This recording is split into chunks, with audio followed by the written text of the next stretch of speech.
그만! 그만! 그만! 이제 제발 그만! 상자가 또 왔습니다. 언제부터였는지 모르겠습니다. 그냥 어느 순간 저는 여기 서 있었습니다. 손에는 두꺼운 장갑, 등에는 딴이 베어 있었고 눈앞에는 끝도 없이 이어지는 컨베이어 벨트가 돌아가고 있었습니다. 새벽 2시였습니다. CD가 있는 건 아니었어요.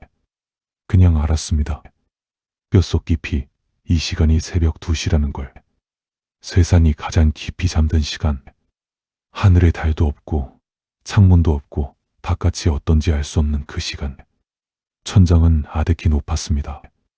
형광등이 줄지어 달려 있었는데 그 빛이 묘하게 차가웠어요. 살아있는 빛이 아니었습니다. 분류장은 광활했습니다. 제 눈이 닿는 끝까지 상자들이 쌓여 있었어요. 작은 덫은 어린아이 주먹만 한 곳에서부터 큰 덫은 제 허리까지 오는 것들도 있었습니다. 그리고 그것들이 전부 쏟아져 내려왔어요. 쉬지 않고 멈추지 않았습니다. 단 한 번도. 허리가 아팠습니다. 무릎이 욱신거렸습니다. 손가락 마디마디가 쑤셨어요. 그런데도 컨베이어 벨트는 멈추지 않았고 상자는 계속 쏟아졌습니다. 14번 구역 적지 오류. 재분류 하시오. 배송지연 발생 시 책임은 본인에게 있습니다. 어디서 들려오는 목소리인지 알 수 없었습니다. 그냥 공중에서 들렸어요. 저는 아무 말도 하지 않고 다시 상자를 들었습니다. 얼마나 지났을까요? 1시간인지 10시간인지 아니면 100시간인지 알 수 없었습니다. 땀이 눈썹을 타고 눈 속으로 흘러들어도 닦을 수가 없었습니다. 손을 멈추면 상자가 쌓이고 상자가 쌓이면 또 경보음이 울렸으니까요. 그러다 저는 이상한 걸 느꼈습니다. 배가 고프지 않았어요. 목이 마르지도 않았습니다. 그런데 몸은 극도로 피로했습니다. 허비도 갈증도 없는데 오로지 피로만 있는 상태. 그게 오히려 더 기묘했습니다. 그때 문득 생각이 들었습니다. 나는 왜 여기 있는 거지? 이 질문이 떠오르자 저는 처음으로 멈춰섰습니다. 기억을 거슬러 올라가 보려 했습니다. 자려고 누웠던 기억이 있습니다. 아니지. 어딘가에서 걸어가고 있었나요? 기억이 자꾸 뭉개졌어요. 잡으려 하면 손가락 사이로 빠져나가는 것처럼. 그때였습니다. 대상자 007. 심사구역으로 이동하시오. 컨베이어 벨트가 처음으로 멈췄습니다.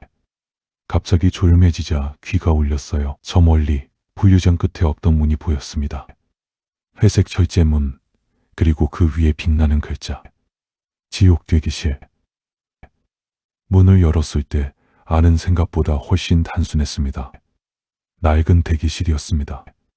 플라스틱 의자가 축 늘어서 있고 번호표 뽑는 기계가 하나 있었습니다. 제 번호는 007. 이미 손에 쥐어져 있었습니다. 대기실 안에는 저 말고도 몇 명이 있었습니다.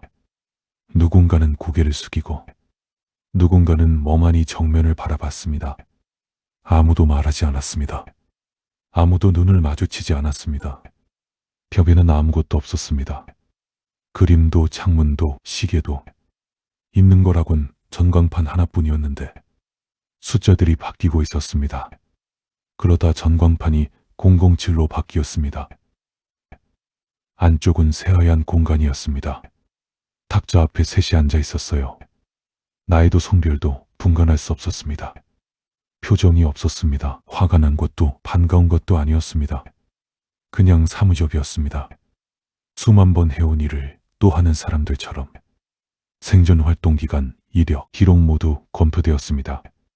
본인의 신상을 확인하십시오. 서류를 내려다봤습니다. 사진이 있었어요. 정장을 입고 무언가를 발표하는 자리인 듯. 뒤에 커다란 스크린이 있었습니다. 자신감 있는 표정을 짓고 있는 그 사람이 저였습니다.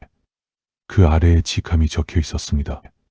글로벌 물류 플랫폼 최고 경영자 CEO. 기억이 돌아왔습니다. 한꺼번에 빠르게. 저는 회사를 세웠습니다. 작은 스타트업으로 시작해서 10년이 채 되기 전에 전 세계 수십 개국의 네트워크를 가진 회사로 키웠습니다. 배송 혁신의 아이콘, 물류계의 혁명가. 저는 그 말이 싫지 않았습니다. 그리고 저는 이 분류장을 설계한 사람이기도 했습니다.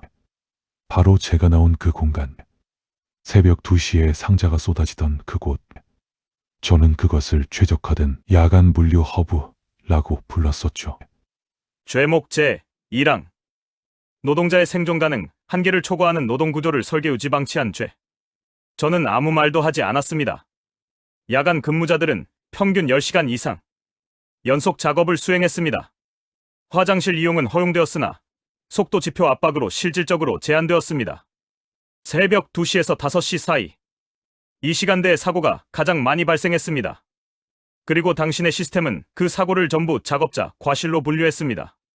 그건 계약서에 명시된 조건이었습니다.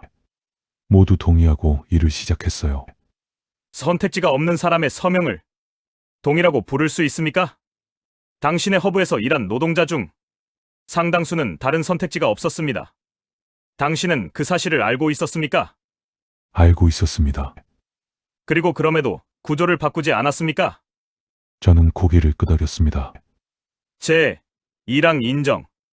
죄목 제2항 노동자를 소모품으로 취급하고 구조적 해고를 시스템화한 죄. 당신의 회사는 정규 전환 대신 계약 종료를 반복하는 구조를 택했습니다.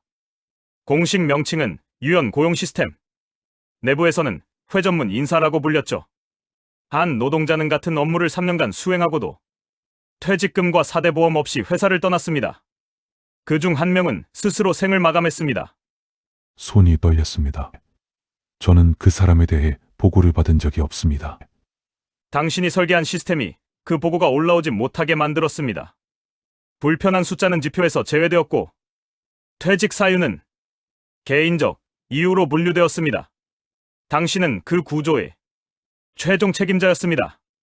저는 시선을 바닥으로 내렸습니다. 제2항 인정. 잠깐요. 저는 손을 들었습니다. 세 사람이 저를 바라봤습니다. 표정은 없었지만 입을 막지는 않았습니다. 저는 진심으로 세상을 바꾸고 싶었습니다. 낡은 시스템을 바꾸고 싶었습니다. 그리고 실제로 바꿨습니다. 수천만 명이 더 빠르게, 더 저렴하게 물건을 받을 수 있게 됐어요. 저도 밤을 새웠고 주말을 포기했고 가족과의 시간도 희생했습니다. 노동 강도는 업계 전체의 관행이었고 임금은 최저임금보다 높았습니다. 저는 그냥 최선을 다했습니다. 당신이 밤을 새운 것은 사실입니다.